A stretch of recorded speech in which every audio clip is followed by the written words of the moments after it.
počasi nazaj v dvorano, kajti počasi bomo začenjali z drugim polčasom tretjih dnevov slovenskega lesarstva. Tako da vas počasi vabim nazaj od prigrizka v dvorano. Čez nekaj minut bomo začeli z uradnim programom. Hvala lepa.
Vsak dan nam sonce podari življenje in ta dar narave je les. Toplina lesa je toplina naših src, ko ga povabimo v svoj dom. Naj nas obdaja, razvaja in naj bo naš navdih. Les je čudež narave. Delimo z njim svoj dom.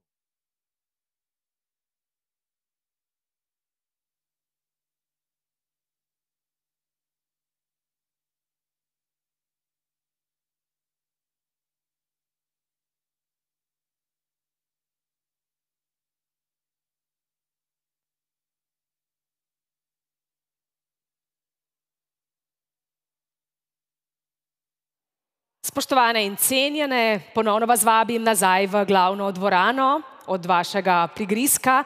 Namreč čez nekaj minut bomo začeli z uradnim programom. Tako da prosim, če se počasi vračate nazaj v Unionsko dvorano. Hvala lepa.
Dame in gospodje, spoštovani prijatelji slovenskega lesa, dobrodošli v drugem polčasu prireditve Tretji dnevi slovenskega lesa. Ponovno dobrodošli nazaj. Sklepam, da je bil catering hotela Union izvrsten, sodeč po amplitudi, hitrosti, s katero se vračate v dvorano Union. Pa za začetek en velik aplavz za kuhinjo hotela Union, ki je očitno izvrstna. Torej, na tretjih dnevih slovenskega lesarstva, na osrednjem nacionalnem strokovnem dogodku slovenske lesne industrije, kot rečeno, nadaljujemo s programom. Sledijo strokovna predavanja, ki bodo zajela še sveže aktualnosti iz področij, ki zadevajo lesno industrijo. Kot prvi se nam bo iz severa Skandinavije, iz Finske, oglasil Petri Heino. Petri Heino je od leta 2016 programski direktor na Finskem ministrstvu za okolje, kjer spodbuja lesne gradnje kot del ključnih projektov finske vlade. Njegova večplastna kariera se je začela v gozdarskem podjetju Paloheimo Oy. Ukvarjal se je s prodajo lesa in promocijo lesne gradnje, med drugim je lobiral za Federacijo finske gozdne industrije in bil svetovalec v Evropi in Severni Ameriki. Petri Heino nam bo v svojem predavanju pokazal primere dobre prakse, kako na Finskem podpirajo nizkoogljično leseno gradnjo ter kako se povezujejo z drugimi skandinavskimi državami. Vse s ciljem postati vodilna regija v trajnostni leseni gradnji z minimalnim vplivom na okolje. Režija, prosim za posnetek predavanja, ki bo v angleškem jeziku. Hvala lepa.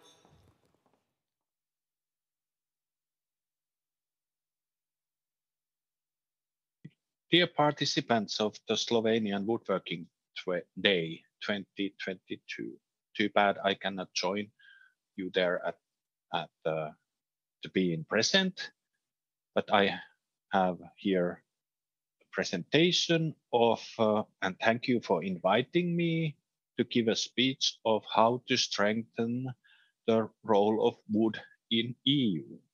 It is a fact now that wood as a renewable climate-friendly material has received a really high priority in EU policies today.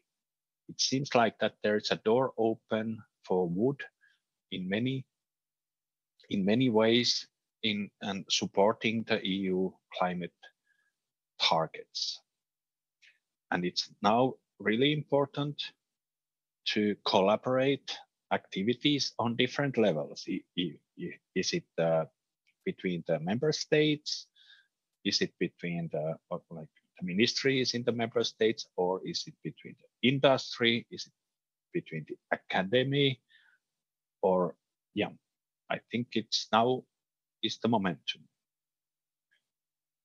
So, yeah, my name is Petri Heino. I work at the Ministry of the Environment in Finland since 2016. I'm a forester by education in the Helsinki University in forest products marketing. And all my working career, I've been working with wood in the Finnish Forest Industries Federation, Finnish Timber Council, also some work at the University of Applied Sciences, some consultancy work. It's so wonderful to work with wood. You always learn something new. Shortly, I want to tell you about what do we do in Finland, and then we have a Nordic cooperation, and then go to the European policies, and then what the industry needs to do. Yeah, Finland has quite a ambitious goal to become carbon neutral by 2035, and then after that to be carbon negative. We have lots of sins especially of the consumption and the building sector that we have to kind of cover, thinking of this climate mitigation, and also, yeah, very ambitious goals in the circular economy issue. We have a huge sink in the LULUCF sector, land use and land use change and forestry. And in the policies, quite a leading factor is that we have to sustain the sinks, but also get the emissions down. Finland is a great example of a forestry that you use the forest resource, you manage it effectively, you get lots of products out of it, but still you keep the annual sink on a high level, and then also you provide space and living conditions for biodiversity. I guess the basic rule is that the removals are always, in the long term anyhow, smaller than the annual growth. And the annual growth is now about 108 million cubic meters. And then the harvesting is changing between 60 and 80 million cubic meters annually. Yeah, we have to take care of the sink. I think the natural environment and the forests, but also the farm soil, and also the parks and the green in the cities is really important to take care of and sequester more carbon into it. But then you also see a little bit of Finnish language there. Tämä on hiilivarasto. This is a carbon storage. It's a log building, a school building, and it has the same effect as the sink in the forest. When the carbon storage in the built environment is growing, then you have a sink effect, but it cannot be called sink. Yeah, the Finnish promotion of wood in construction is really much based on national energy and climate strategy, and also the Finnish bioeconomy strategy. Both of them are renewed this year, and wood has increased its importance in the action. We build a lot of houses with wood, but of course the share in high rises is still quite low, 5% in the multi-story wood frame or in the multi-story apartment buildings. It's in the single family homes, it's 90%. In the cottages along the lakes, it's 99%, of course. So based on these difficulties that we have experienced here, like with the infrastructure, bridge building and multi-story buildings and urban construction, we created a national wood construction program to develop the use of wood in these areas where it is not that common, and where there are the building sector has its fixed ways to operate and has to be pushed to change the way how multi-story houses, for example, are built. And we have set a goal that at least 45% of all public buildings will be built from wood by 2025. We set this goal about a year and a half ago, and now the share is around 17%. So there is quite a lot to do. Yeah, this is the framework of the program. The program continues still this until end of this year, and then we have next year election, and then we will create a new program to support the sector. The Nordic cooperation is mainly based on the low carbon construction. There is an understanding and need to develop the Nordic region as one construction market, and so then there is a need to harmonize building regulations, and especially in the low carbon construction regulation, this is the work that is going on. But I want to kind of bring this up because this is where all the Europe is going to. There will be regulation related to, especially the construction sector, into the carbon footprint of the buildings. And the Nordic countries have different kind of approach, or I mean the speed to get this regulation in place. And we will see that by 2023, Denmark will be the first one to setting limit values for new construction over 1,000 square meters of floor area. Finland will have this before 2025. This will have a huge effect in the construction sector, where low carbon materials will have a benefit, and also production of renewable energy. EU policies and how to respond to them.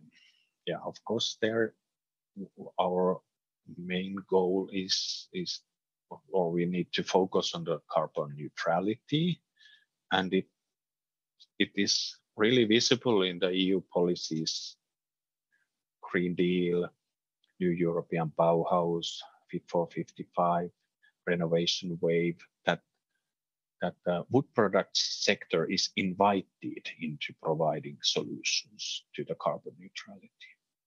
But we cannot continue to say that wood is ecological. We have to prove it, and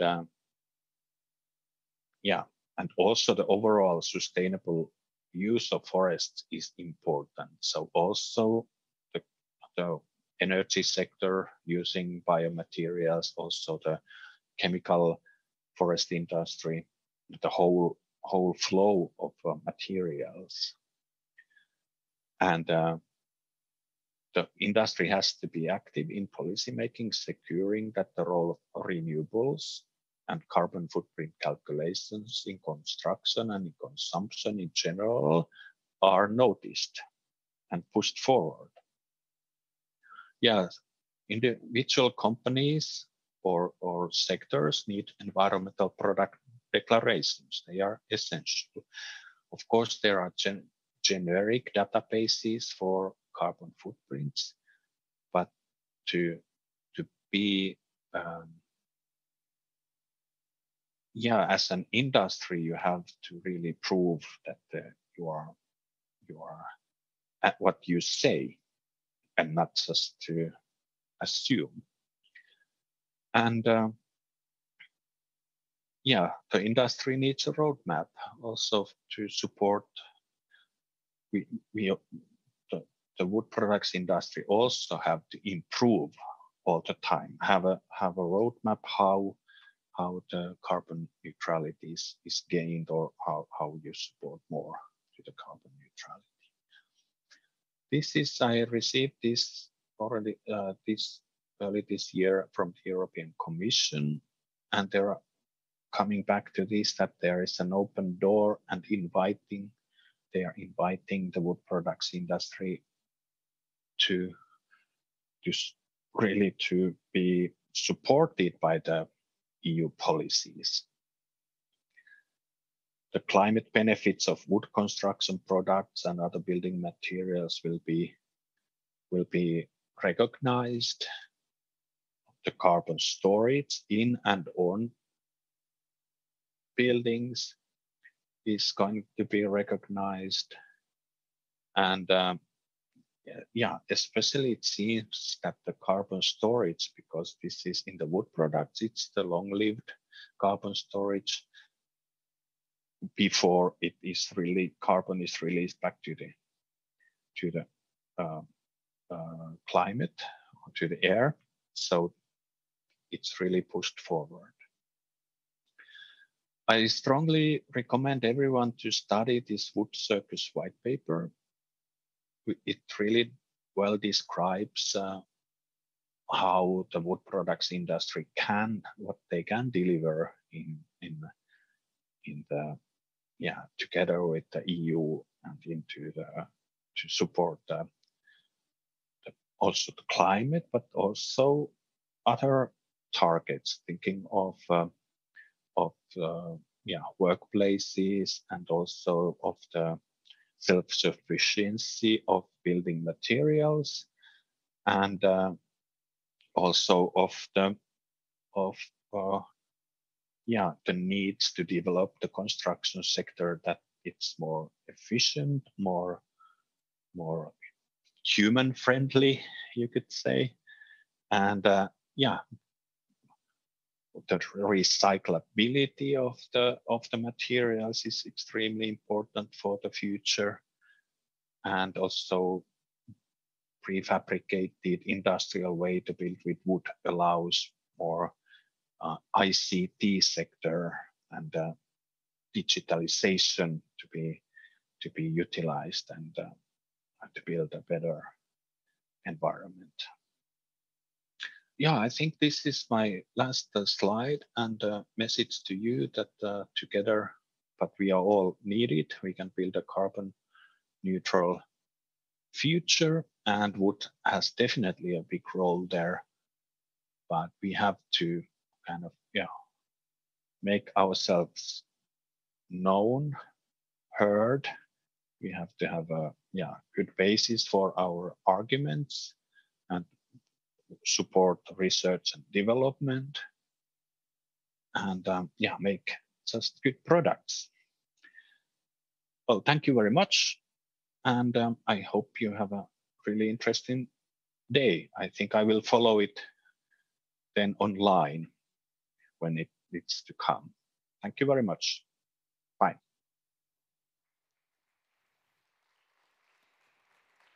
Ja, to je bil naš gost iz severa Skandinavije, iz Finske, Petri Heino, programski direktor na finskem ministrstvu za okolje. Naslednje strokovno predavanje bo izvedla Kim Turk Mehes iz Deloitte Slovenija. Kim nam bo predstavila nov izvedbeni načrt ukrepov za razvoj lesne industrije. Izvolite, dobrodošli. Velik aplavz.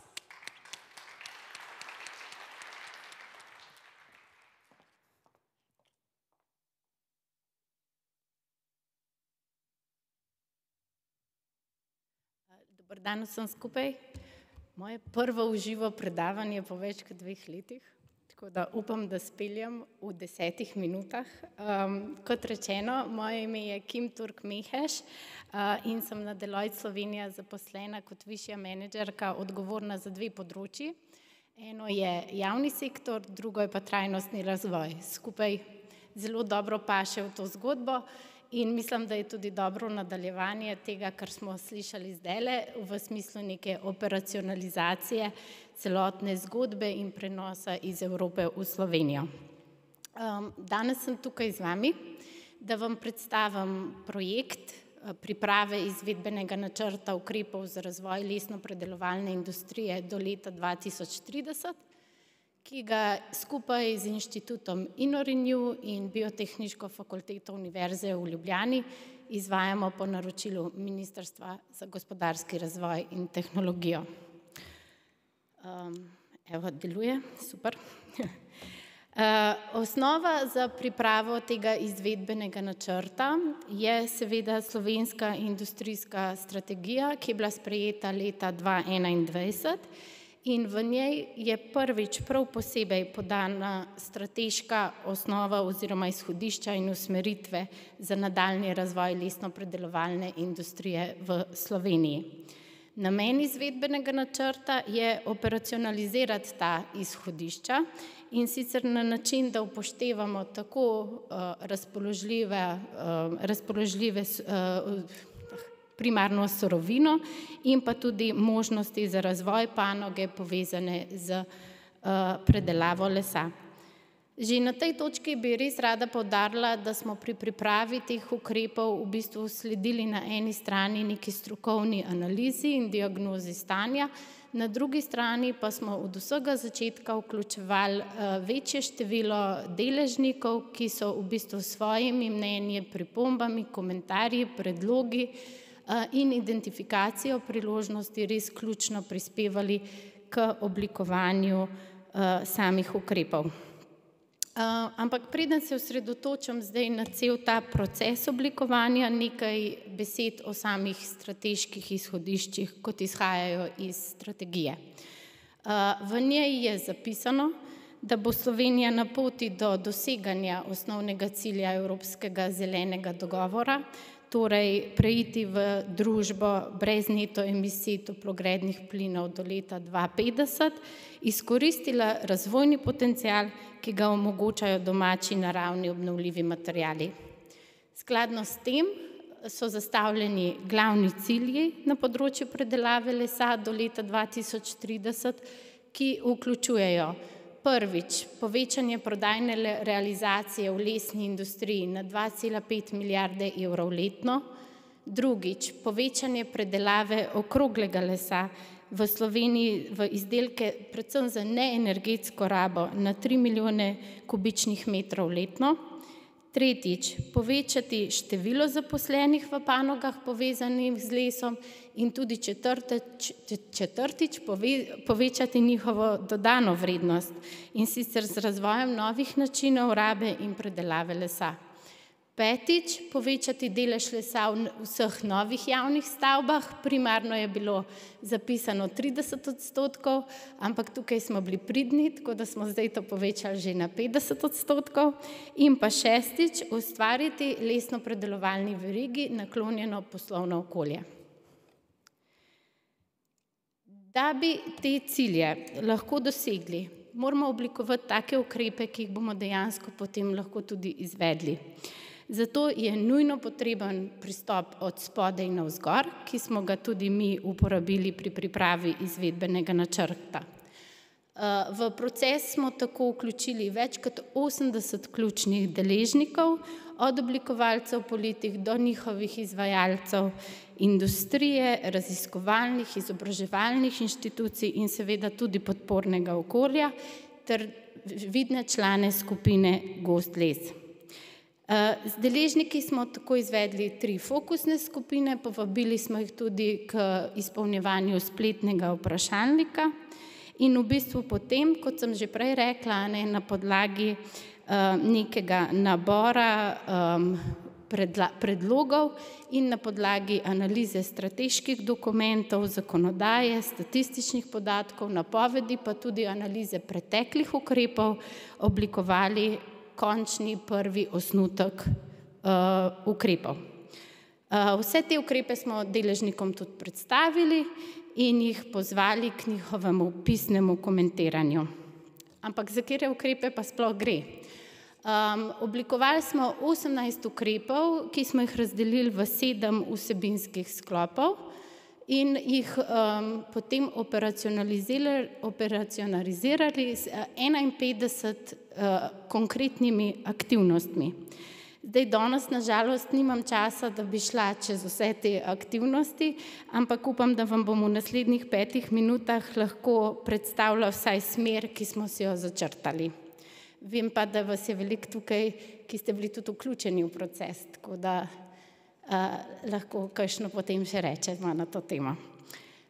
O glavnem, prvi sklop ukrepov predstavlja ukrepe za ustvarjanje ugodnega poslovnega okolja za lesno-predelovalna podjetja. Vključuje recimo podporo inovativno in tehnološko naprednim podjetjem, naprimer tudi majhnim startupom prek vzpostavitve inkubatorja za lesarska zagonska podjetja. Potem tudi ukrepe na področju zelene davčne reforme, vključno s proučitvijo možnosti zniževanja DDV za izdelke iz lesa in pa izgradnjo regijskih centrov za krožno lesno-predelovalno verigo. Drugi sklop ukrepov je tisti, ki se nanaša na podporo investicijam v povečanje kapacitet za predelavo lesa, in sicer predvsem s transformacijo obstoječih in pa novih obratov v sodobno digitalizirano in visokotehnološko industrijo, vzpostavitev tudi obratov za predelavo slabše kakovosti lesa oziroma lesa listavcev in pa vzpostavitev predelava lesa za zahtevnejše inženirske polizdelke. Tretji sklop ukrepov je tisti, ki cilja na zagotavljanje zadostne količine lesa za lesno-predelovalna podjetja. Nekaj aktivnosti, ki jih lahko omenim, so spodbujanje odkupa lesa od zasebnih lastnikov in pa optimizacija sistema zbiranja, sortiranja in predelave vseh oblik ostankov lesa. Četrti sklop povezuje aktivnosti, ki so vezane na nove poslovne modele in pa tudi digitalizacijo, ter strateško povezovanje na eni strani med samimi podjetji v lesarskimi podjetji in pa tudi med lesarskimi podjetji in podjetji iz drugih panog. Peti sklop je tisti, ki podpira zagotavljanje ustreznega kadra in razvoj tega kadra v lesno-predelovalnih podjetjih.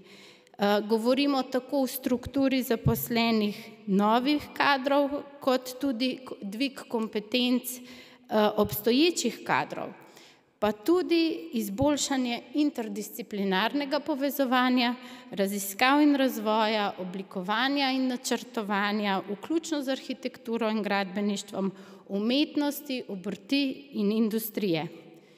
Nepomembno, čeprav na zadnjem mestu, pa gre tudi predvsem za promocijo poklicev v panogi kot zelenih, ustvarjalnih, pametnih, torej zanimivih tudi za mlajše generacije, ki jim recimo trajnostni razvoj pomeni vrednoto.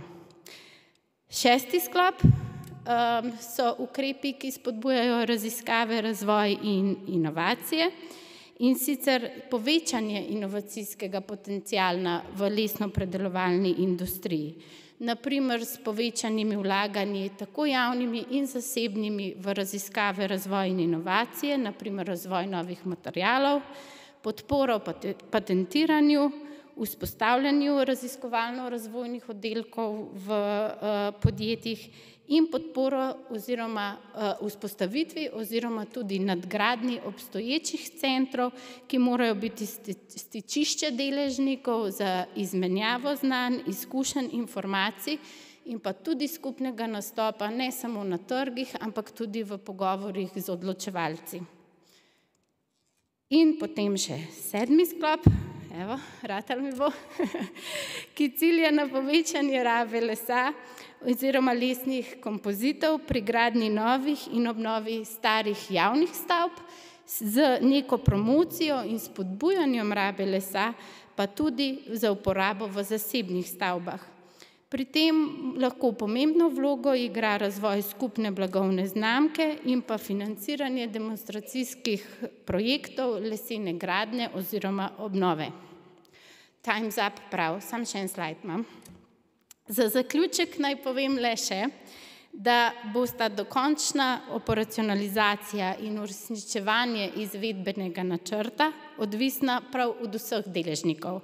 V prvi vrsti so to gotovo odločevalci, ki morajo posvojiti ukrepe, da jih bodo recimo lahko vključili v naslednji program podnebnega sklada, v strateški projekt prehoda Slovenije v krožno gospodarstvo, v sistem vzgoje in izobraževanja za trajnostni razvoj in najnazadnje tudi v razpise financirane iz kohezijskih sredstev in sklada za okrevanje in odpornost. V drugi vrsti pa bo za uspeh gotovo odgovoren tudi prav vsak izmed vas, Vaša podpora ukrepov in sodelovanje v aktivnostih bo ključno za doseganje ciljev slovenske industrijske strategije na področju lesno-predelovalnih industrij. In če parafraziram tale quote od Henryja Forda, bi rekla samo še: stopiti in delati moramo skupaj, saj le to zagotavlja uspeh. Hvala lepa.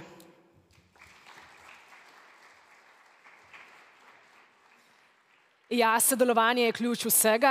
Hvala lepa in srečno pot ukrepom za razvoj lesne industrije. In če menite, da je Kim Turk Mehes uspešno prestala svoje krstno predavanje, ji zaželimo še en velik aplavz.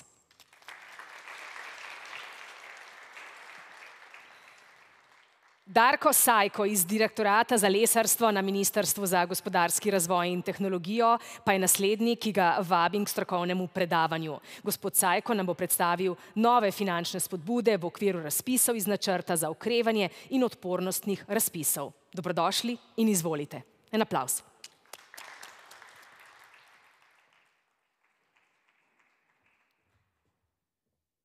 Hvala za besedo.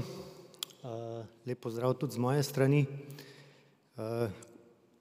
Se opravičujem na začetku, če bo mogoče moja predstavitev izvenela nekoliko preveč leseno, sploh glede na dinamične naše današnje predhodne predstavitve in dogodek, bom rekel, tekom celega dogodka. Ampak glede na to, da bom govoril o dodeljevanju sredstev, verjamem, da je že to določena spodbuda, da boste vsaj del mojega prispevka ostali do določene mere pozorni. Če začnem v bistvu z najbolj vročim trenutnim razpisom, ki je bil danes že večkrat omenjen, to gre za razpis, v okviru katerega se razpisuje 28 milijonov sredstev iz načrta za okrevanje in odpornost, in kateri v bistvu je namenjen investicijam v povečanje zmogljivosti za predelavo lesa. Glede na usmeritev Evrope v, bom rekel, zeleno, to smo danes večkrat že slišali, se tudi tukaj pričakuje, da bo proizvodnja v teh novih kapacitetah potekala na snovno učinkovit, okolju prijazen princip in v skladu z nekako z načeli samega krožnega gospodarstva. Prijavijo oziroma prijavite se lahko tisti, ki izpolnjujete pogoje za mikro, mala oziroma srednje velika podjetja. Pri velikosti se sledi evropskim smernicam, seveda pa morate imeti registrirano dejavnost, ki je ustrezna glede na samo vsebino prijavljenega projekta in spada v eno izmed dejavnosti v skupine C16 ali C31, bi pa na tem mestu opozoril, da ni potrebno, da gre za glavno dejavnost, lahko je tudi bilo katera izmed, bom rekel, ostalih dejavnosti, ki jih imate registrirane. Zdaj, kdo se lahko v Sloveniji oziroma katera območja so upravičena do teh sredstev? Verjetno veste, da smo z začetkom letošnjega leta v Sloveniji je začela veljati nova karta o regionalnih državnih pomočeh, ki je nekoliko spremenila sliko upravičenosti. Zdaj, kar se tiče samega vzhoda Slovenije, tle ostaja zadeva nespremenjena in je celotno območje ostalo upravičeno, medtem ko pa na zahodu so pa določena območja izpadla iz upravičenosti do regionalnih pomoči.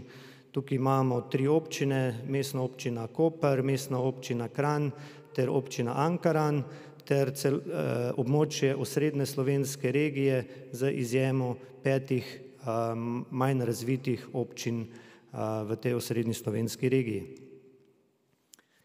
Kar zadeva upravičenosti stroškov, tle imamo 3 glavne skupine stroškov, torej stroški gradnje, stroški opredmetenih osnovnih sredstev ter stroški neopredmetenih osnovnih sredstev. Nekje to, kar je klasično že bilo tudi v okviru preteklih razpisov, tukaj je edina, bom rekel, takšna omejitev je, da pri neopredmetenih stroških ti lahko predstavljajo maksimalno 20% celotne vrednosti upravičenih stroškov nekega prijavljenega projekta.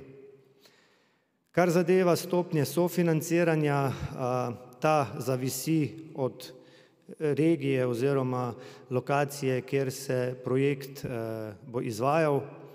Torej imamo tle za območja, tista manj razvita, torej območja A, bom rekel, više intenzivnosti, za, bom rekel, tista bolj razvita območja nižje intenzivnosti, seveda pa je tudi se sama stopnja prilagaja glede na velikost podjetij. Tukaj bi pač opozoril, to ni naša izmišljotina, ampak vlečemo zadeve iz evropskih regulativ. Zdaj, kar se zadeva, imamo še, bom rekel, neke, bom rekel, meje, spodnjo in zgornjo mejo dodeljenih sredstev, torej lahko kandidirajo projekti, ki predvidevajo sofinanciranje v rangu od 50 000 evrov pa do 4 milijone evrov. V okviru bi podal zgolj nekaj osnovnih poudarkov vezanih na ta razpis. V bistvu eden izmed teh je, da bodite pazljivi, ko boste pripravljali projektne aktivnosti, da niste z njimi pričeli že pred oddajo vloge na sam razpis. Potem, da lahko en prijavitelj prijavi zgolj en projekt na določeni lokaciji. To pride predvsem v upoštev takrat, kadar nekdo planira izvedbo večjih faz ali pa večjih sklopov investicije in je to v preteklosti prijavljal kot samostojen projekt. Zdaj, če želi te posamezne sklope prijaviti konkretno na ta razpis, je treba tle pripraviti enovit projekt in eno vlogo. Kot sem že prej omenil, velik poudarek daje Evropska komisija na tej okoljski komponenti in tudi tukaj imamo en poseben pogoj, v okviru katerega se bo preverjala okoljska sprejemljivost projekta, tako imenovani do not significant harm. V bistvu tukaj bi opozoril, da ste pri opisovanju oziroma prikazovanju vsebine projekta posebej pozorni na tele točke, ki smo jih vključili v posebno točko v samem prijavnem obrazcu. Zakaj to posebej izpostavljam? Zaradi tega, ker kot sem rekel, gre tle za pogoj in če projekt ne bo izkazoval, bom rekel, izpolnjevanje tega pogoja, se ga kot takega avtomatsko zavrne in sploh ne gre v nadaljnji postopek ocenjevanja. Potem določene, bom rekel, poudarki ali pa prednosti v zvezi z vsebinami, ki smo jih identificirali kot pomembne za nadaljnji razvoj lesnopredelovalne panoge, kot na primer, da projekt naslavlja neke projekte, za katere so na trgu identificirane vrzeli, potem, da bojo deležni, bom rekel, boljšega ocenjevanja tisti projekti, ki bodo izkazovali višjo stopnjo predelave, potem uporaba lokalnih virov in tako naprej. Vse to je zaokroženo v samem sklopu meril. Razpis je odprt do porabe sredstev, kar pomeni, da imamo predvidenih več odpiranj. Prvo bo sedaj v začetku maja, naslednje letošnje leto je septembra in potem tako vsako leto do 2024 sta predvideni 2 odpiranji, seveda pod predpostavko, da sredstva ne bodo porabljena. Naslednje, kar bi želel opozoriti, ko pripravljate projekt, bodite pozorni predvsem pri tistih večletnih projektih. Zadnji rok za zaključek projekta tako z finančnega kot fizičnega smisla je 30.6. To je deadline, ki nam ga je dala Evropska komisija za sredstva z načrta, ki pač grejo iz načrta za okrevanje in odpornost in tle podaljševanj ni.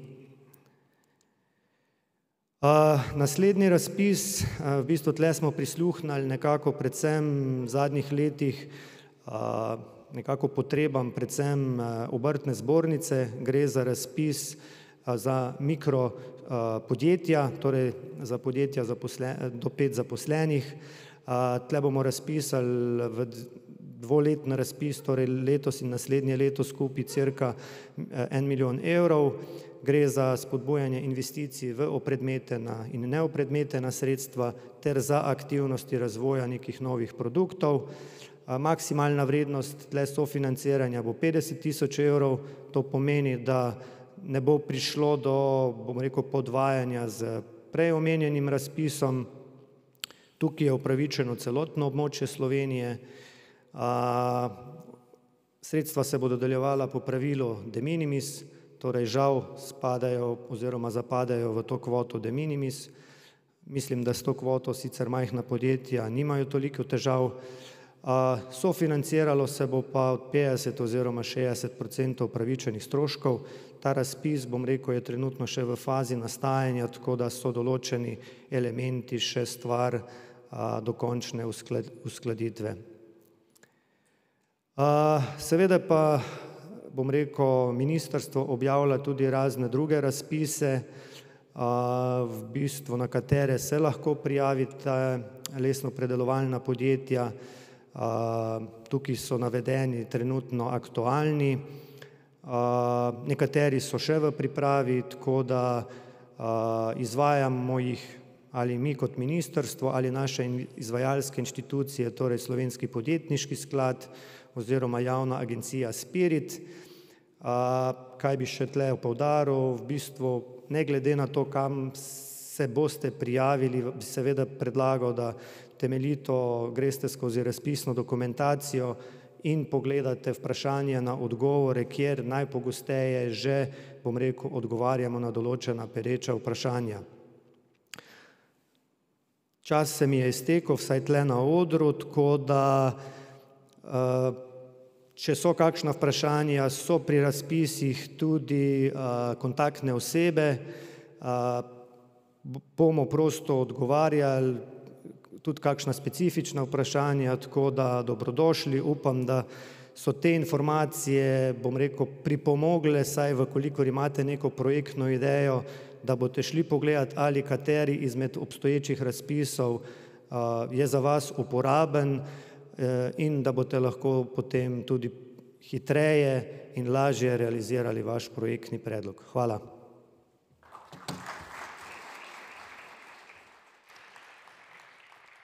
Darko Sajko, hvala za izčrpne informacije in samo še pripomba, vaša predstavitev nikakor ni zvenela lesena.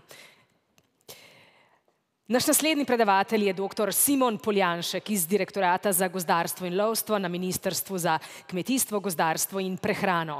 Slišali bomo več o vplivu spremembe strukture gozdov na priložnosti za razvoj lesne industrije. Dr. Poljanšek, izvolite in dobrodošli. En aplavz. Hvala lepa. Spoštovani, hvala za povabilo in priložnost, da predstavim kompleksnost upravljanja z gozdnim ekosistemom, kje so priložnosti za doprinos lesni industriji ter da izpostavim pomen lastnikov gozdov. Verjetno se vsi strinjamo, da je gozd v Republiki Sloveniji simbol prepoznavnosti države in izraz njenega odnosa do trajnostnega razvoja, s katerim se poskuša zagotoviti trajno in optimalno delovanje gozda. In verjetno se prav tako strinjamo, da je les najpomembnejša obnovljiva surovina v naši državi. Splošne koristi gozda so seveda pomembne, a tudi gospodarski pomen lesa ni zanemarljiv. Tradicija, kultura in znanje našega gozdarstva in lesne industrije lahko pomembno prispevata k oplemenitenju lesa iz našega gozda in trajno prispevata svoj delež k dodani vrednosti ustvarjanju v državi. Gozd tudi pomembno prispeva k socialni varnosti in kakovosti življenjske ravni podeželskega prebivalstva, ne pozabimo pa tudi na prispevek v boju proti podnebnimi spremembami. Glede na predstavitev poznamo seveda več struktur povezanih z gozdovi, vse pa imajo posredni ali pa neposredni vpliv na lesno industrijo. Najbolj vas pri lesu seveda najverjetneje zanimajo razpoložljivost količin, vrsta lesa ter kvaliteta in kvantiteta, tako lesa kot sortimentov gozdnih lesnih. Struktura gozda po nadstropni razslojevitosti oziroma sestojna struktura je na prvi pogled mogoče najmanj pomembna, a način, kako upravljamo s temi dejavniki, kot so dejavniki svetlobe, tla, padavine, vpliva na to, katere drevesne vrste bodo zastopane v načrtovanem poseku in kakšna bo kvaliteta lesa na mikro in makro ravni. Bolj aktivno in močnejše poseganje v sloj krošenj debeljaka ob pomladitvi bo mladikom omogočil več osvetljenosti in s tem večjo zastopanost drevesnih vrst, ki so manjšinske in svetloljubne. Te so pravno najbolj ranljive strani objedanja rastlinojede divjadi. Torej bodo zato potrebno več aktivnosti lastnikov gozdov in več zaščite. Nacionalni gozdni program v poglavju podnebne sprememb, varovalnih gozdov in drugih ciljev gospodarjenja določa usmeritve, da je sestojno strukturo treba zagotoviti odpornost gozdov. To je prva najbolj pomembna naloga, da se najprej sploh lahko pogovarjamo o količinah. Naslednja struktura je vrstna struktura oziroma zmes drevesnih vrst. Ko se upoštevajo 71 avtohtonih drevesnih vrst in vseh naštetih struktur, ki jih bom predstavil, poveže v raznolikost slovenskih gozdov, s katerim pa je potrebno upravljati optimalno. To pomeni, da se zagotavlja vse funkcije gozda po načelih trajnosti, sonaravnosti in večnamenskosti. Samo dve izmed njih sta lesno proizvodna funkcija in funkcija biotske pestrosti, ki jo v očeh večnamenskosti vidimo kot enako pomembni. Enakovrednost funkcije je seveda povezana s tem, da se na gozdove gleda celostno. Podatek o tem, koliko lesne zaloge v posamezni fazi, lahko z upoštevanjem trendov rasti, preraščanja, oplemenitimo v končno informacijo o tem, kakšen je potencial možnega poseka, torej kakšna bo razpoložljivost surovin, ločeno po lesu iglavcev in listovcev za lesno industrijo. Ob ohranjenosti govorimo o tem, kolikšen delež rastišču predstavljajo primerne drevesne vrste. Ali so gozdovi naravni ali ohranjeni, ali pa so na primer zasmrečeni in torej izmenjani. To nam da kazalnik ohranjenosti. Potencial, ki ga nosi podatek o ohranjenosti, je ta, da se lahko z analizo gozdov izračuna delež teh, ki ni optimalno ohranjenih. Ob upoštevanju lesne zaloge tovrstnih gozdov pa bi dobili podatek o lesni zalogi, ki lahko ob povečanem vplivu podnebnih sprememb lahko pričakujemo kot sanitarni poseg. Nacionalni gozdni program že leta 2007 naprej ugotavlja, da je gospodarski učinek lesa iz gozdov zelo odvisen tudi od kakovosti iz gozdov pridobljenega lesa, ter da kakovost sestojev v smislu strukture gozdno-lesnih sortimentov ni ugodna. Upoštevajoč podatke o gozdnih sestojih, velja to še posebej za zasebne gozdove. Analiza ocene sortimentne strukture nam kaže, da delež najbolj kakovostnih sortimentov v gozdovih ne presega 10%. Delež manj kakovostnega lesa, torej drva, pa presega 50%.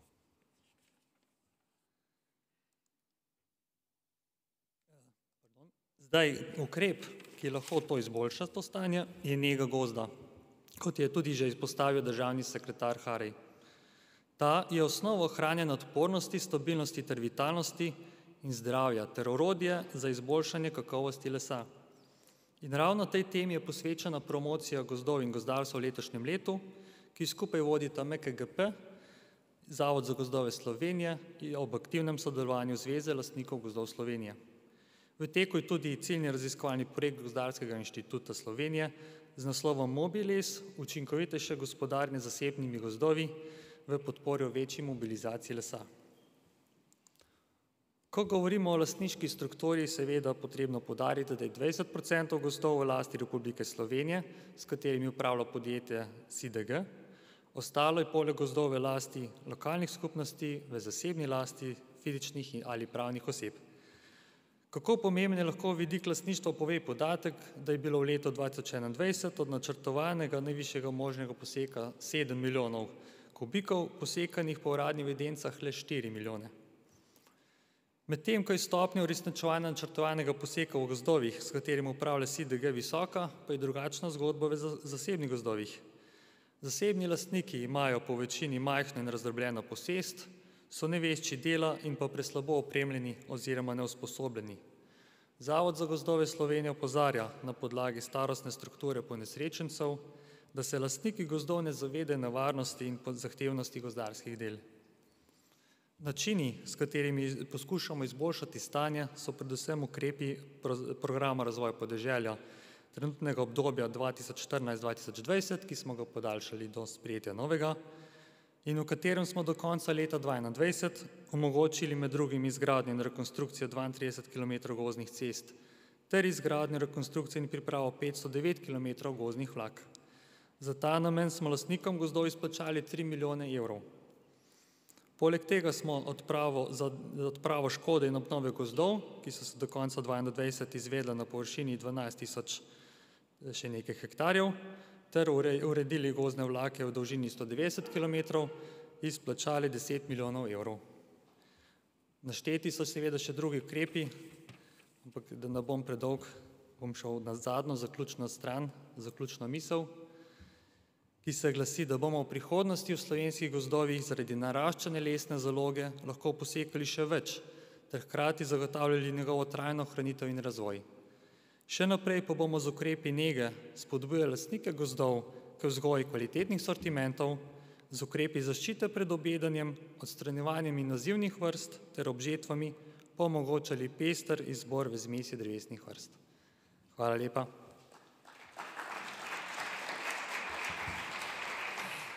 Dr. Simon Poljanšek, hvala za vaš prispevek. Iz Direktorata za javno naročanje na Ministrstvu za javno upravo pa se nam bo sedaj na odru pridružila gospa Maja Marinček, ki nam bo povedala več o uredbi o zelenem javnem naročanju z vidika lesa. Dobrodošla, izvolite.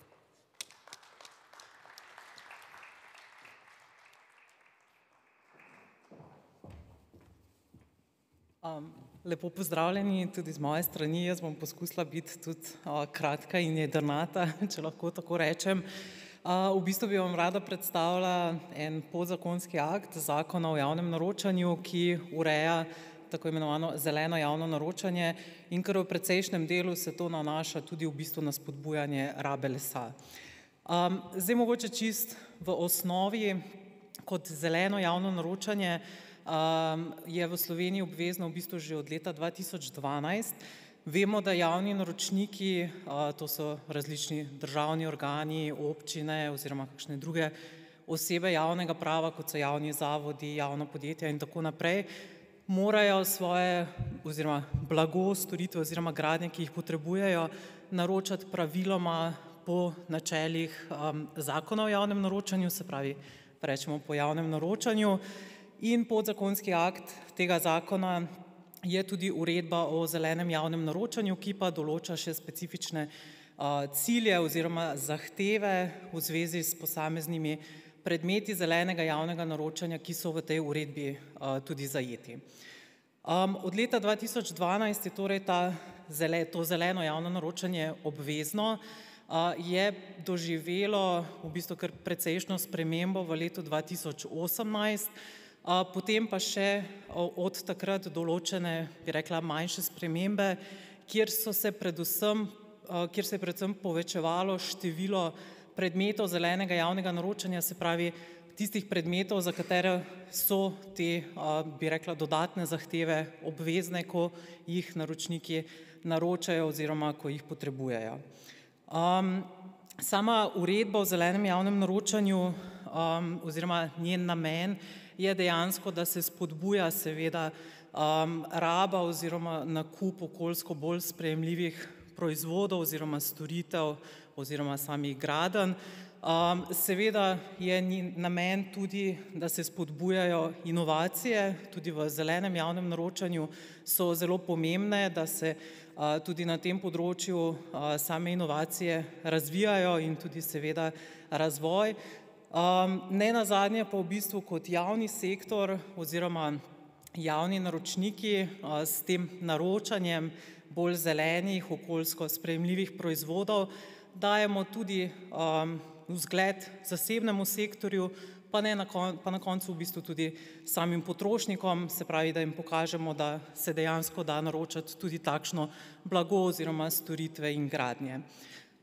Same okoljske vidike, ki jih morajo upoštevati naročniki, bi rekla že v splošnem, vedno ko naročajo te predmete zelenega javnega naročanja, se seveda vežejo na bolj učinkovito rabo virov, energetsko manj obremenjujočih, pa tudi seveda krožno gospodarstvo oziroma ponovno rabo proizvodov oziroma zmanjšanje samih odpadkov.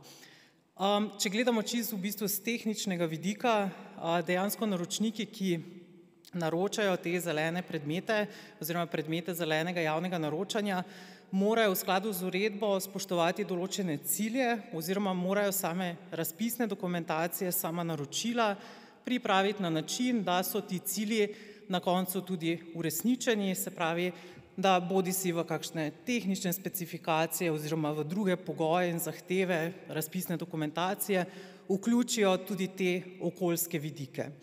Zdaj pa, če pogledamo čisto, bi rekla, z vidika zelenega javnega naročanja na področju lesa, če vemo, da sama uredba o zelenem javnem naročanju dejansko obsega 22 predmetov zelenega javnega naročanja, je v bistvu kar 6 predmetov takšnih, ki so neposredno povezani z uporabo lesa oziroma, bi rekla, spodbujajo uporabo lesa ali pa uporabo pač nekih bolj trajnostnih izdelkov.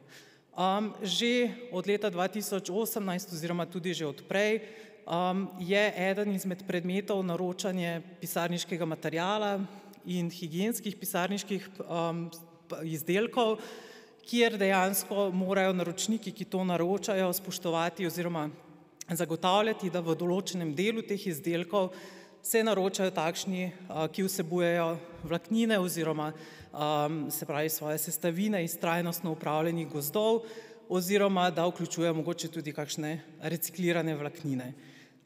Drug predmet zelenega javnega naročanja, ki je tudi že zelo dolgo obvezen po sami uredbi o zelenem javnem naročanju, je naročanje pohištva. Tudi tukaj so naročniki že precej navajeni, da morajo naročati predvsem, bi rekla, pohištvo, ki vsebuje les oziroma lesna tvoriva in pa seveda tudi eden izmed, bi rekla, večjih predmetov zelenega javnega naročanja je projektiranje in izvedba gradnje stavb. Tudi tukaj dejansko že zelo dolgo oziroma že kar od začetka eden od predmetov zelenega javnega naročanja, ki pa se je skozi čas nekoliko spreminjal. Nekaj časa je bilo potrebno upoštevati oziroma spoštovati te cilje za projektiranje in izvedbo gradnje stavb samo pri gradnji upravnih in poslovnih stavb. V lanskem letu se je to razširilo še na nekatere druge kategorije stavb, tako da dejansko obsega sedaj kar precejšno število teh stavb, pri katerih morajo naročniki upoštevati, da mora biti določen del te stavbe oziroma da mora vsebovati les oziroma lesna tvoriva. Še eden izmed predmetov, ki je v bistvu nekako na enak način opredeljen cilj oziroma ki je tudi bil spremenjen oziroma dodan v lanskem letu z zadnjo spremembo uredbe o zelenem javnem naročanju, je naročanje stavbnega pohištva. Zdaj tukaj morajo naročniki, ki naročajo okna oziroma notranja vrata, ponovno upoštevati, kako morajo biti oziroma kakšna ta vrata oziroma okna morajo biti, se pravi, da morajo spet vsebovati določen del lesa oziroma lesnih tvoriv. Na enak način je opredeljen tudi cilj za naslednji predmet zelenega javnega naročanja, to so protihrupne cestne ograje. Tudi to je eden izmed predmetov, ki je bil dodan v lanskem letu v samo uredbo in spet gre za to, da se spodbuja večja uporaba lesa, se pravi, da naročniki, tisti verjetno bolj specifični, ki naročajo te protihrupne cestne ograje, morajo zagotoviti, da so izdelane iz določenega deleža lesa oziroma lesnih tvoriv.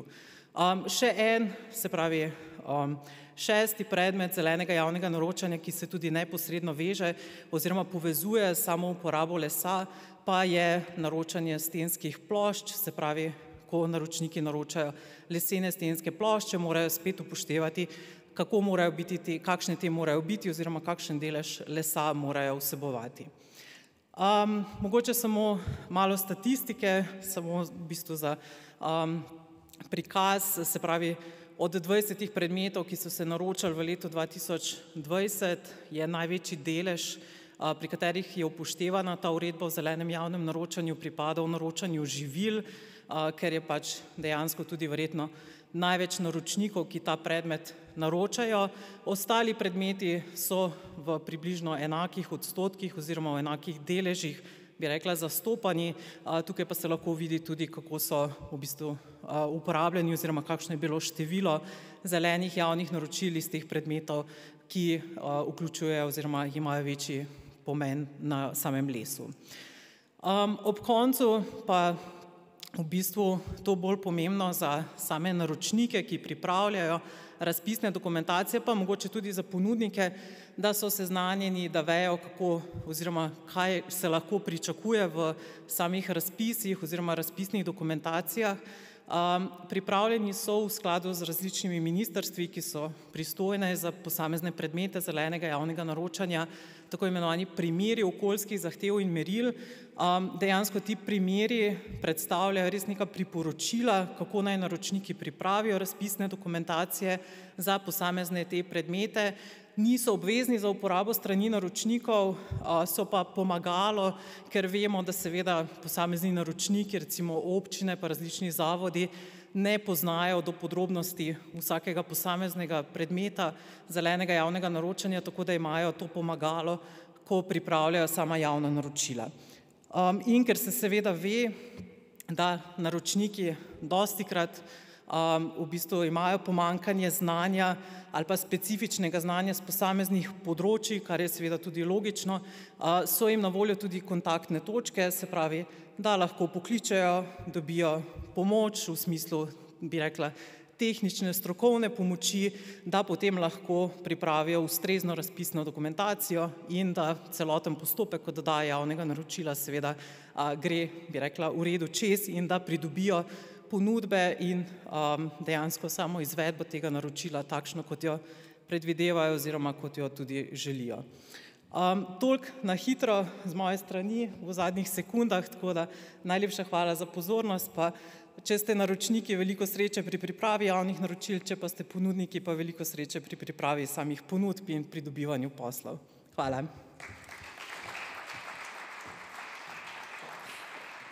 Hvala lepa, Maji Marinček iz Direktorata za javno naročanje. Dober vmesni čas.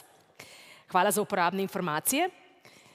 Naslednja gostja pa prihaja iz Združenega kraljestva. Lynn Elvins je neodvisna oblikovalka, ki dela s podjetji na razvoju blagovnih znamk, ustvarjanju novih strategij izdelkov in oblikovalskih storitev. V svoji predstavitvi se bo osredotočila na krožno gospodarstvo. Kako naj pohištvena podjetja ponovno razmislijo o tem, ali so njihovi izdelki lahko bolj ekološko učinkoviti, pa tudi kako zagotoviti izdelke, ki na koncu uporabe ne bodo odpadki, ampak bodo omogočili ponovno uporabo. In kar je ključno, kako naj podjetja te spremembe komunicirajo strankam na pozitiven način.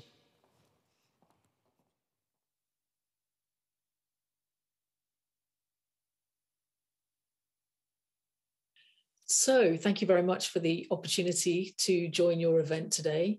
My name is Lynn Elvins. I work as an independent design manager, and that means that I work with many different companies. I talk to them about positioning brands or developing products, and increasingly designing and developing new services. And of course, all of that is related to companies and their strategies for growth and for leadership. And of course, the discussions are often focused on the sales side of a business, so it overlaps also with marketing campaigns. And one of the reasons that I'm here today talking to you about the circular economy is because I've worked on several particular projects and specific roles that are focused on sustainability and sustainable design in particular. So the subject for today is circular economy. Again, I'm not going to spend a lot of time on the circular economy. I'm sure that most of you are familiar with the term, but in a basic understanding of it, whereas in the 20th century, we've developed a much more linear process of making things and then just selling them and not really concerning ourselves with where they ended up. And unfortunately, as we are all aware, too many things have ended up in landfill sites and just going to waste. And the circular economy is asking us to change that as an entire system. So to think not only about where things are coming from, but where they're going and how we keep them out of the waste stream. and that we stop that, and therefore we protect the resources that we still have as they begin to run out in some cases. There are, here in the UK, the Ellen MacArthur Foundation is one of the organisations that talks specifically about this. So if you're interested in more discussions and tools about circular design, you can find them on their website, which there's a link on this slide. But in terms of the circular economy and furniture, in a more simple way, potentially, of placing it, it's asking you to consider the two sides. So first of all, where are your products coming from and what is going into them, the energy, the materials, the transportation. But the new question that we're all now looking at is, where does it end up? And as I said, that's the thing that is now newer to businesses, because we haven't necessarily been responsible for that previously. So where will it end up? Will it be thrown away? Will it be recycled? Will it be reused? And of course, this is the main area in which that circular aspect of products staying in use is coming in this principle. And of course, this is where the design phase of products is absolutely crucial, because the decisions that we make when we design a product are where we lock in the parameters, such as the materials, the sizes, whether or not it can be disassembled, or how long it might last. So it's really, really important that we look at things with designers involved and try and design very differently. So what I'm going to do is just show you some examples of other companies who are doing things in different areas. Of course, I mean, I have to start with the fact that obviously timber, wood, is a much more sustainable material than others such as metals or plastics. And if you're not already talking about that as something to compete with against other products, I would encourage you to do so. But obviously that isn't enough. Just because you're making products out of timber, that doesn't mean that you can't do more. So if we look to some examples, let's start with the first one here. Sebastian Cox is a designer based here in the UK, in London. So again, he works for himself, it's a small organization. He has written an entire manifesto about what he sees as the way that we should operate and be responsible for the planet and for land, and obviously forestry, which is connected very much with timber. But one of the areas that he has looked at is his own waste. And so rather than just looking at the waste that he's got and working out how to get rid of it or recycle it or reuse it in something else, he has designed an entire separate product range that isn't furniture. He is a furniture designer.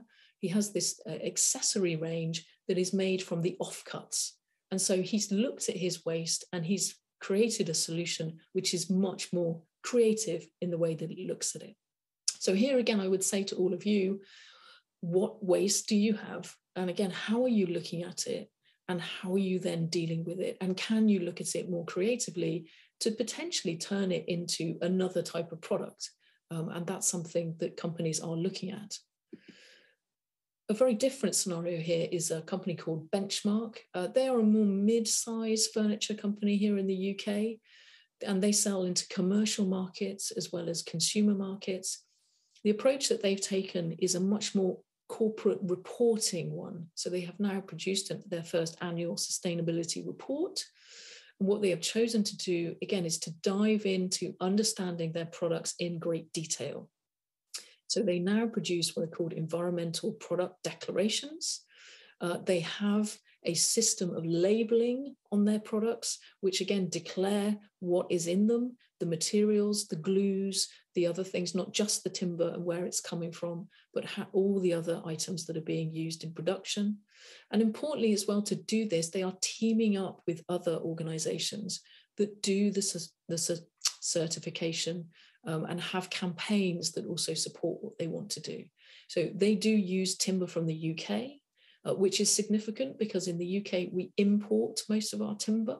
And again, consumers don't necessarily understand this. So this is something that they're communicating, and they're doing that with other campaign groups. So again, the question for all of you that I would put is, are you looking at certification schemes? Are you looking at the details, the reporting details of what you are doing? So not just the stories and the creativity, but the real details, particularly on your production and manufacturing side. If we then go across to, again, the other, what happens after a product has been sold? So Jan Hensel is a designer, again, very high-end furniture products. And they talk on their website about a number of things, but one of them is that they commit to pieces that last a long time. So this is then the idea that there won't be any waste because it will never be thrown away. This is a strategy that designers like. Designers like the idea that we will create pieces that will be so beautiful, that will be so loved, that they will be kept for generations. And it is a way which some pieces can be created, particularly if you're in the high-end, high-value pieces that are almost bespoke. So again, the question for yourselves, what level of quality or longevity are you building into your products? Would your products last generations? Is this something that you're doing, or have they shorter lifetimes in them? And of course, this is where, again, forgive me for bringing up the obvious player in the furniture market of IKEA, but this is where, rather than having items that last a long time, IKEA items are designed very differently. They don't necessarily last a great deal of time. They're at the cheaper end. They are at the end where people replace them more often. But one of the things that IKEA has started doing in recognition of the circular economy is having these circular hubs in their stores. So they will buy back your IKEA items if they are still in good quality. And they are starting, therefore, a second-hand market in store, which, if you think about it, for a commercial company to then say that you can buy our products secondhand is quite a significant shift in the mentality of how they see their objects and their business. Now, obviously, this won't be by any means, a big part of their sales, but it is very interesting that they are doing this, and they've done it quite recently. It is part of their longer term strategy towards 2030 to be a circular business. But the other factor as well is that when IKEA does something like this, then a lot of the general public see it. And so it raises the awareness of these issues a lot higher. So again, the question for you is, if you had to buy back your products from your customers, how would you do that? Is that even possible for you?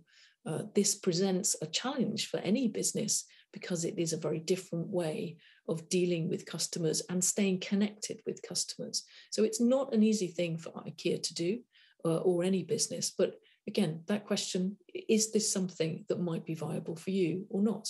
And then lastly, to stay in this area, because of course, this is the issue that people aren't keeping items in the way that they used to. So although there are some designers that are creating pieces that last for generations, we are now moving around a lot more. We don't necessarily want to inherit products from our parents. We want to change things, and we want to keep things fresh and modern and contemporary when we are moving home. And this is a company, again, in the UK, this is a retail company. So they're not manufacturing furniture, but they are selling it. And they have recently started a rental option with their furniture in recognition of the fact that lifestyles are changing. And so this is another consumer trend that, again, businesses have got to work out how they capitalize on this. And here you can see as well, John Lewis is not a business that has done renting before. They are just a sales company of products. So it's a very big shift for them. And they have managed to achieve it by partnering with this other company called Fat Llama, who are in the business of renting. And again, for me, this highlights the need that some of these solutions, you might need to partner with other companies. You might not need to do all of this yourself. And this is an interesting kind of model to look at. But again, the question for you, how would you feel if your products were being rented by another sales company? Or would you rent your products? And again, and how would you do that? Would you have the logistics and the system in order to be able to deliver that? So there's lots of questions in these examples for you. And what I want you to also remember is, hopefully, as you've seen in these examples, when you're communicating about the circular economy or sustainability, it is not about just having one type of communication. There are lots of layers that are going on. So if you are talking to other businesses or you're talking to the industry, you need the details. You may need the technical and regulatory reporting kind of details. And those things aren't necessarily what the consumers want, the general public want, but they are important and they need to be there if you're going to have credibility and more than just a few marketing phrases. But when it comes to your consumers, particularly public consumers, they are changing and they do want more information like this. So it is important that your brand and your marketing campaigns start to reflect the stories that you can tell about how your business is changing and engaging with the Sustainable Development Agenda. And lastly, don't forget your employees. There are lots of data to show, particularly young people, when they go to work for companies, they are asking questions about companies and their commitments towards the environment, the circular economy, and sustainability. So it can be a very motivational factor internally within a team. So don't underestimate that your employees and your colleagues, get them together on these and communicate with them as well. And then lastly, just to finish, to leave you with some further points for you to think about in terms of your own actions. So going back to the first slide, again, think about the two sides of your business. How are your products being made? Do you know all the details of those? And then the other side, where do your products end up? Do you track them? Do you understand that? What if they did come back? What if you did have to do more with them? How would you adapt to doing that? I think also, I'm sure all of you, sustainability is not a new subject. All of you will be doing something. So the question is, what actions are you already taking and are you communicating them? Because as I say, consumers are more interested in these areas now. So make sure you're communicating properly with what you're already doing. But obviously the important area is to think about what you can do next. Where can you improve? And that's the one to really sit down with your teams and again, go back to the design phase and rethink how you can do things differently. And then lastly, just to finish on that, I would encourage any company to think about it in different ways. So there may be some changes that you can run across your current business, across everything that you do. So if you want to reduce energy, if you want to reduce waste, those types of approaches, maybe you can run it, say, across your current production lines. But some of the other things that considering rentals or what you might create new products with your waste or something like that, they are a distinct project. They are more innovative and more experimental. So you might want to just create a project on the side and separate to your current production line. And they can work very, very effectively as a way of learning and creating some change and then learning from those. And then there may be lessons from those that you might run into your own overall production line. So there are multiple ways of doing it. I hope that that has given you some food for thought, some interesting examples, and some questions to take back to your teams. Thank you very much for having me along today and enjoy the rest of the presentations. Thank you.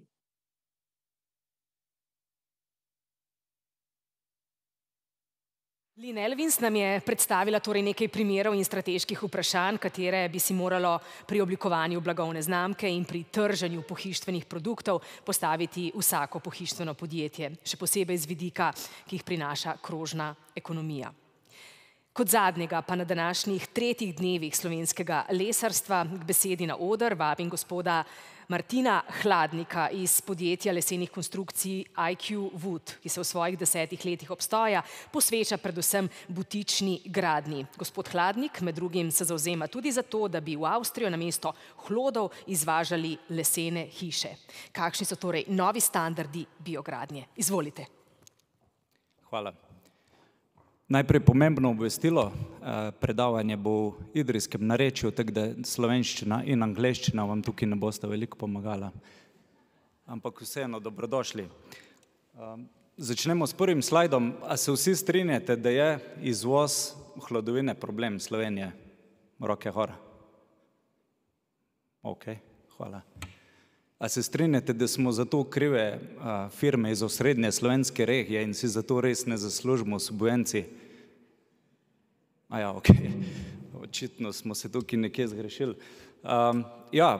Po naši oceni izvoz hlodovine iz Slovenije je velik problem, zgubljamo ogromno dodane vrednosti. Če tu pretvorimo neke številke, več kot 300 milijonov evrov dodane vrednosti se ustvari in uvaža nazaj v obliki CLT ploščin. Naš cilj je, da ta trend spremenimo. Zdaj, naše poslanstvo kreirati najboljše bivalno okolje za naše naročnike, povezati lesno predelovalno industrijo pod nekim sloganom od hloda do hiše in ustvariti neko visokotehnološko proizvodno, ki bo sposobna proizvesti večje količine in hlodovino, ki je danes vredna 100-150 evrov, pretvoriti v 1000 in več evrov dodane vrednosti, ko je enkrat vgrajeno v hišo. To smo mi, IQ Wood, smo majhno slovensko podjetje, smo start-up, zaenkrat joint venture podjetja Lumar, ki je v tem trenutku največji proizvajalec lesenih montažnih hiš v Sloveniji, in pa podjetja EcoArt, ki je ena majhna firma, ampak zelo pionirska na sistemu biogradnje v Sloveniji. Skupaj smo, mi pravimo sami sebi, nek David, ki se poskuša boriti proti ne samo enemu Goljatu, če se obrnemo severno čez mejo, in v bistvu tisti trije naši kamenčki, ki jih dajemo v fračo, če se malo svetopisemsko izrazim, in s katero probamo tega Goljata pobiti, so ti naši izdelki. Se pravi, delamo masivne lesene stene, ki so mozničene, se pravi, ne uporabljamo nobenih lepil, nobenih kemikalij. Ta drug kamenček so stropovi, ki so lih tak masivni leseni, brez kakršnih koli lepil, in tretja stvar so stropovi, ki jih na podoben način izdelujemo. Zdaj, s temi tremi kamenčki v frači se probamo pač boriti. Vemo pa, da za neko borbo na dolgi rok so potrebne stalne inovacije. Tukaj smo na eni strani se res ukvarjali s tem, kako razviti produkt, ki bo lahko pokril širši spekter, se pravi od nekih tanjših sten, ki so primerne za enodružinske hiše, manjše objekte, vrtce, šole, se pravi tiste debelejše stene, ki pol pokrivajo tudi nek segment javne gradnje, do tistih največjih, najdebelejših sten, ki so po naše primerni za tiste večstanovanjske gradnje do nekje 6 nadstropij. Vse skupaj imamo certificirano že z ETA certifikatom, izdanem na Danskem in pa patentiranem pri patentnem uradu v Münchnu. Tudi en mesec nazaj smo prejeli še en patent, sicer iz slovenskega patentnega urada. Tako da te inovacije so pomembne. Je pa dejstvo, da produkt je specifičen in zato ne moramo kupiti nekih strojev na tržišču. Sami smo razvili lasten stroj za proizvodnjo teh mozničenih lesenih sten in z njim tudi prejeli lansko leto nagrado Gospodarske zbornice Slovenije, se pravi srebrno nacionalno priznanje za inovacijo, in smo na to izredno ponosni. Smo okoljsko naravnani, tu nam je stalno neka tista osnova, se pravi, rekli smo, ni dovolj samo, da predelujemo nek slovenski les, radi bi delali to na najbolj trajnosten način. Tekom letošnjega leta verjamem, da bomo prišli na nivo, ko bomo tudi energetsko samozadostni z lastno proizvodnjo, se pravi, ne bomo uporabljali nekih zunanjih virov energije več. Vidite pa skozi ta graf, da smo, se pravi, rasli na začetku izredno počasi. Leta 2019 smo se odločili, da je pač to smer, v katero hočemo iti. Začeli proizvajati te stene na mal, bom rekel, bolj industrijski način, in letos verjamem, da s temi količinami, ki jih predelamo, smo že med verjetno top 5 predelovalcev slovenskega lesa, kljub temu, da proizvedemo praktično zelo malo. Tako da naš cilj je, da se ta proizvodnja v Sloveniji povečuje. Normalno imamo pa neke ideje, kako se širiti tudi izven. Se pravi, na mizi imamo že kar nekaj zanimivih, ne več samo enodružinskih objektov, kjer smo prisotni danes.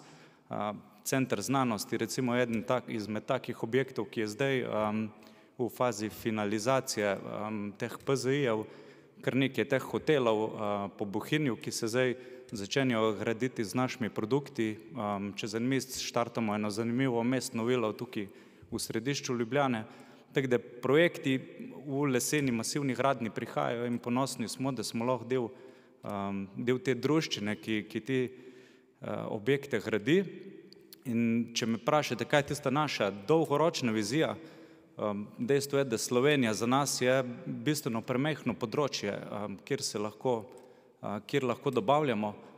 Dejstvo je, da naš produkt je specifičen in je nišni, zato je za nas tisto neko minimalno igrišče, na katerem se želimo igrati, evropski prostor z nekim dolgoročno vizijo, kako iti še širše. Cilj ali pa način, s katerim smo se začeli širiti tudi izven, je, da danes dobavljamo te naše elemente tesarjem znotraj Evropske unije. Imamo že objekte v Italiji, Avstriji, Nemčiji.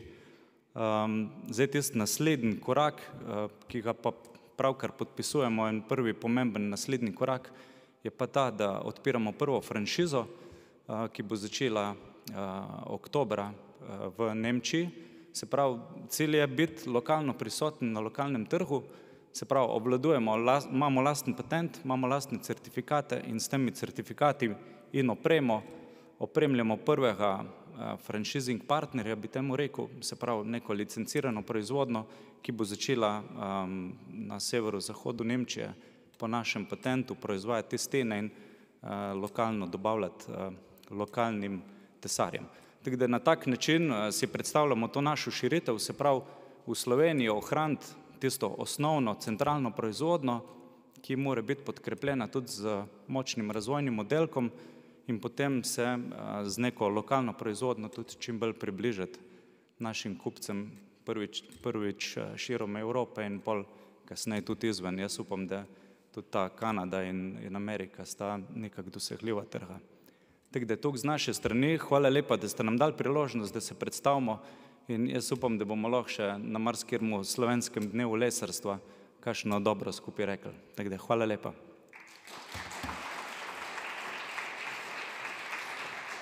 Takole, hvala lepa, gospod Hladnik. Po idrskih ovinkih smo pripeljali današnjo prireditev k koncu. Pozdravljamo strateško sodelovanje podjetja IQ Wood z podjetjem Lumar.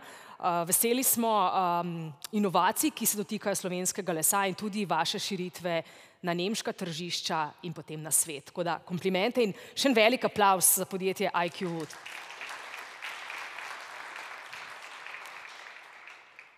S tem pa tudi zaključujemo uradni del 3 dnevov slovenskega lesarstva.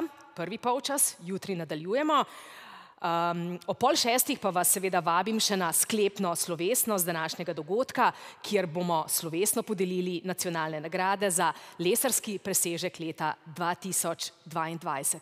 Toliko za enkrat. Hvala vam za vašo pozornost in se vidimo čez nekaj ur. Nasvidenje.